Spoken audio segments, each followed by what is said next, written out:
دیکھیں، سب سے پہلے تو مجھے کبھی کوئی شک نہیں تھا کہ نواز شریف یا زرداری کبھی بھی الیکشنز کی طرف نہیں جائیں گے۔ اور کیوں مجھے شک نہیں تھا؟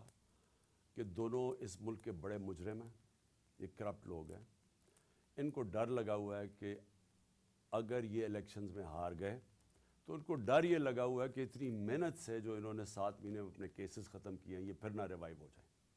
ان کا انٹرسٹ پاکستان کا انٹرسٹ ان کا انٹرسٹ نہیں ہے، ان کا انٹرسٹ ہے کہ پہلے کیسے چوری کرو اور پھر چوری کو بچاؤ کیسے۔ تو مجھے کبھی کوئی شک نہیں تھا کہ انہوں نے الیکشن نہیں ماننا۔ میری کوشش یہ ہے کہ اس ملک کے جو ادارے ہیں وہ اس وقت ملک کا سوچیں۔ یہ میں عمران خان اپنا نہیں سوچ رہا، مجھے اپنے ملک کا خوف آیا ہوا ہے۔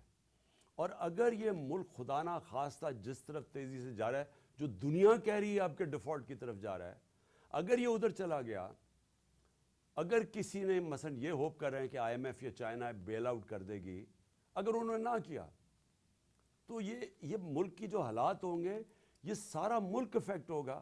ہر وہ آدمی جس کا جینا مرنا پاکستان میں وہ افیکٹ ہوگا، سوائے وہ جنہوں نے ڈالرز میں اپنے پیسے باہر رکھے ہوئے ہیں۔ لہٰذا میں نے جب یہ فیصلہ کیا تھا مجھے پتا تھا انہوں نے نہیں الیکشن کروانے، اس لیے ہمارا پلان پورا وہی ہے۔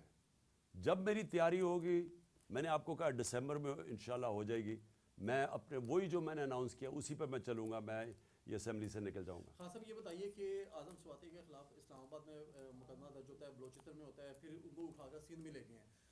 شہباز گل کے خلاف مقدمہ درج ہوئے، اس بار تو ان کے خلاف لاہور کے اندر مقدمہ درج کیا گیا جہاں پر پی ٹی آئی اور کافری کی مشترکہ حکومت ہے۔ ان کے خلاف جو مقدمہ درج اگر کیا، چودھری پرویز لائی اس میں انوالو ہیں یا کوئی اور طاقت انوالو ہے؟ کون اس میں یہ مقدمات درج کر رہا ہے؟ دیکھیں، میں اس میں چیک کروں گا کہ یہ جو شہباز گل کے اوپر مقدمہ ہوا اس کے پیچھے کون ہے۔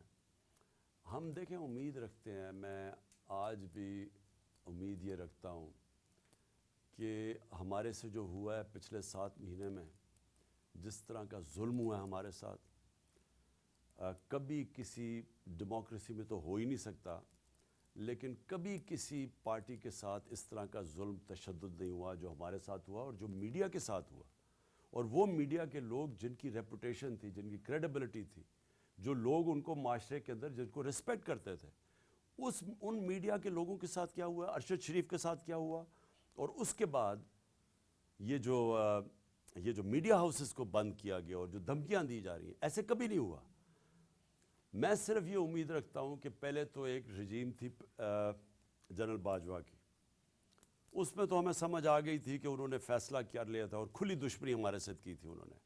اور جب بھی پولیس سے ہم پوچھتے تھے کہ جی آپ نے 25 میں وہ کیوں کیا، وہ کہتے تھے جی ہمیں پیچھے سے آرڈر آئے۔ جس سے بات کرتے تھے جو کچھ ایف آئی اے، ہمیں جی پیچھے سے آرڈر آ رہے ہیں۔ لیکن اب تو بہت ضروری ہے کہ جو نئی رجیم آئی ہے ان کو خدا کا واسطہ ملک کا سوچیں۔ اس وقت یہ ہماری پارٹی کو نقصان نہیں پہنچ رہا، پارٹی تو اوپر جا رہی ہے۔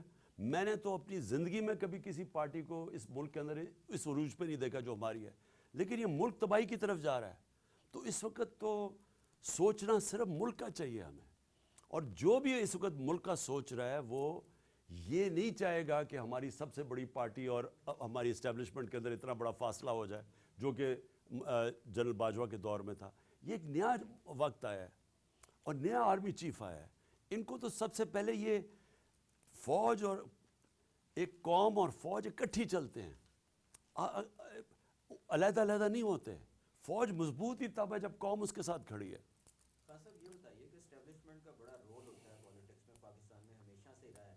پچھلے 3 ہفتے میں ظاہر ہے ادھر بھی چینج ہوئی ہے، چین آف کمانڈ ہوئی ہے، کوئی تھوڑا سا ہواؤں کا رخ تبدیل ہوا ہو، کوئی پازیٹیو گیسچر ملا ہو؟ اگر نہیں ملا تو کتنا کا آپ انتظار کریں گے، کتنا ہوپفل ہیں آپ کہ نہیں وہ چینج آئے گی؟ دیکھیں، ابھی تک تو میں ویسے آپ کو سچ بتاؤں کہ کوئی مجھے چینج نہیں نظر آیا، لیکن نیا آرمی چیف آیا ہے، اس کو ٹائم دینا چاہیے۔ ہم نے اس کی بڑی اچھی چیزیں سنی ہیں، جنرل عاصم کی بڑی تعریفیں سنی ہیں میں نے، حافظ قرآن ہیں، اور میں یہ امید رکھتا ہوں کہ یہ امر بالمعروف پہ چلیں گے۔ یہ جو ہمارے نبی صلی اللہ علیہ وسلم نے جو کہا تھا کہ قومیں تباہ ہو جاتی ہیں جب ایک بڑے ڈاکوں کو آپ NRO دے دیں اور چھوٹے چوروں کو آپ جیلوں میں ڈالیں، وہ قومیں تباہ ہو جاتی ہیں. تو ہم تو ان سے امید لگا کے بیٹھے ہوئے ہیں. خان صاحب یہ بتائیے گا کہ کسی بھی